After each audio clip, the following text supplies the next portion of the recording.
wasn't just a case of hiring a couple of dashing actors, pointing the camera in their general direction and shouting, "Action!" If it was, Michael Bay would be unable to leave the house in the morning for all the Oscars in his way. It's exactly what your teacher tried to drill into you at school. Plan before you start. The process of developing a movie is massive, and a substantial planning stage is essential for making the right decisions about story, character, and tone. It also allows the filmmakers the opportunity to get rid of those less than genius ideas that pop up along the way. Don't believe me? The first draft of this video was just Adam Blompier burping into a microphone for 10 minutes. And on that note, I'm Alex from WhatCulture.com, and here's 8 early drafts that almost ruined great movies. Number 8. The Avengers was almost an adaptation of issue number 1. The real genius of the Avengers wasn't just the bringing together of 4 disparate superhero franchises into one nerdgasm team-up, but of making the film about the real-world question of whether that could actually be done. And that was all thanks to Joss Whedon. When he came on board the project, the original plan was to have a sort of adaptation of Avengers number 1, with Loki using a rampaging Hulk to wreak havoc and only inadvertently bringing the team together. Sure, it's unlikely that Hulk would have found his way to the circus, but the basic idea was there, and it's all a bit silly, so Whedon changed it. But that doesn't mean that there's not clues towards this in the early MCU. Look at the Incredible Hulk. That ends with Bruce Banner on the run, and Tony Stark approaching General Ross about bringing a team together. Number 7. Elsa was going to be the villain of Frozen. Disney aren't known for their all-too-faithful adaptations of fairy tales. The Little Mermaid doesn't end with Ariel dissolving, Quasimodo doesn't starve to death, and Sleeping Beauty didn't have children of raped while unconscious. I'm not kidding, by the way, we did a video on it. Although nothing deviates so seismically as their take on the Ice Queen. In the source of Frozen, everyone's favourite princess who endangers an entire country was the villain. And it took a fair few drafts for the studio to change this. In fact, it was only when the villain song wound up making her far too sympathetic that things shifted and she became a more tragic figure. That's right, let it go, help Disney, let it go. Number 6, Peter Jackson was pitching The Lord of the Rings as 2 films. The Lord of the Rings just has to be a trilogy, right? Well, not necessarily. When Peter Jackson first went to New Line Cinema, he pitched it as a duology, with the first one covering Fellowship and the Two Towers, the second Return of the King. It turns out a pre-planned trilogy just seemed too fantastical an idea in late 90s Hollywood. Eventually New Line did it, because they wanted to make more money, but things could have actually been more extreme. The project had previously been at Miramax, and the Weinsteins wanted to make it as a single film, and to do so they were going to butcher it. They were going to cut out Helm's Deep and make Rohan and Gondor one nation. That is a disaster in the making. Number 5. Luke was going to be the mentor figure of Star Wars The Force Awakens.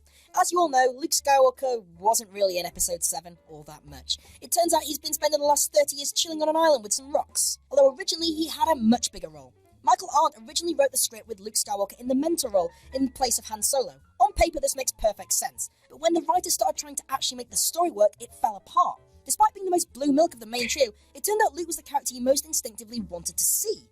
As a result, the film shifted to be about the search for Luke, using that desire to see him as an essential plot motivation. It also allowed Han to step into the being killed by the villain role, much to Harrison Ford's delight. Number 4. David Fincher was set the wrong draft of 7. This one's a little different, because instead of it being a bad idea from an early draft being removed, it's a great dropped idea overpowering the shit that came after. By the time Sister Sevenin was sent to David Fincher, the film had morphed from a depressing counter to Ernest Hemingway into a standard detective thriller that ended in a thrilling race against time. But, the director of Alien 3 was sent an earlier draft full of heads and boxes, and he actually refused to sign on unless it was this draft that was made, because apparently Alien 3 gave him enough clout to say such things. Thankfully, Brad Pitt and Morgan Freeman backed him up. We all got to experience the incredibly gratifying mental image of Gwyneth Paltrow's head in a box. Such a feel-good movie. Number 3. Jesus was going to be an engineer in Prometheus. It's no Alien, but Prometheus wasn't deserving of the disparaging response it got upon release. Anyway, to the film itself, and specifically the engineers, the space jockey suit-wearing creators of humanity. In the movie, a bunch of scientists travel to a far-off planet in search of the aliens, only to instead discover that they were actually plotting to go attack Earth 2,000 years ago, until the ambiguous effects of the black goo got in the way. The key detail there is 2,000 years, a conspicuously round number that is incredibly coincidental unless the engineers work by the Gregorian calendar. And in an earlier draft, they weren't just using it, they instigated it. That's right. Jesus was an engineer. The original plan was that the creators sent an emissary down to Earth to check up on their little life experiment, only for us to balk at his brilliance and murder him, motivating that waylaid attack. It's an interesting idea, tying the ancient astronaut hypothesis into our modern society, but when you say it out loud, it feels incredibly dumb. Let me say it again. Jesus was an engineer. Number 2. Up was nearly a suicide metaphor. Up, Pixar's biggest tearjerker until Inside Out killed Bing Bong. Excuse me a minute. Contrary to what you might expect after seeing the film, the original idea wasn't anything to do with the married life segment, but instead the simple image of a house being carried away by balloons. It was only when exploring the why of the idea that Pete Docter landed on an old widower going on an adventure, although even then things weren't all perfect. The object of the journey was so he could go into the sky and reunite with his dead wife. That's pretty damn dark. This was obviously changed to being about Kevin the Snipe in later versions, mainly because that abstract goal didn't fit the proper narrative and was pretty suicide-y.